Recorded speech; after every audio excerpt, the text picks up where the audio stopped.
আসসালামু আলাইকুম। আমরা এখন অবস্থান করছি হরদমনগর ঠাকুরপাড়ায়। আমার পাশে দেখতে পাচ্ছেন একজন যার হ্যান্ডিক্যাপ, ওনার পায়ের সমস্যা আছে, এবং মতিউর রহমান সাহেব যে আমাদের গরিবের মাসিহা, ওনার বাম দিকে আছেন একজন মাসি।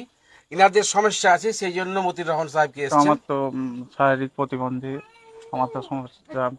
হুম আমি কিছু সাহায্য চাই বলেই দেখেছি। আচ্ছা, তো জমি জমা নাই তোমার? না, কিছু নাই। ও, আর এই পায়ে কতদিন থেকে এটা হয়েছে? প্রায় 2.5 বছর থেকে। 2.5 বছর তো থেকে। কাকি, তোমার কি সমস্যা? আমার বুকে হ্যাঁ। হার্টের দোষ গুলো আছে ডাক্তার। হ্যাঁ, কারেন্টলি ডাক্তারের কাছে গেছিল। ইসলাম ডাক্তার কি বলেছে? ডাক্তার ইসলাম ডাক্তার ওই বুকে হার্টের দোষ। হার্টের দোষ। হ্যাঁ, বুকে হার্টের দোষ। মাথায় লাগছে, মাথার ছবি একবার করে বিরাট দুঃখাতে ওই দেয় না। আর টাকা পয়সা আর এটা 5,000 রাখো, এটা দিয়ে ডাক্তারকে দেখাবে আর করবে, বুঝলে? ঠিক আছে দাদা, তুমিও রাখো ভাই 5,000। তুমি হসপিটাল ডাক্তারের কাছে যাও, তো আমাকে জানাবে, কন্ট্যাক্ট করবে। আমার দিল্লি যাও, দিল্লিতে কোনো সমস্যা নেই। আর কোনো যা কলকাতা গেলে আমাকে জানাবে, বুঝলে? আপনার নামটা কি বললেন? তোমার নাম কি? জীবন দাস। জীবন দাস।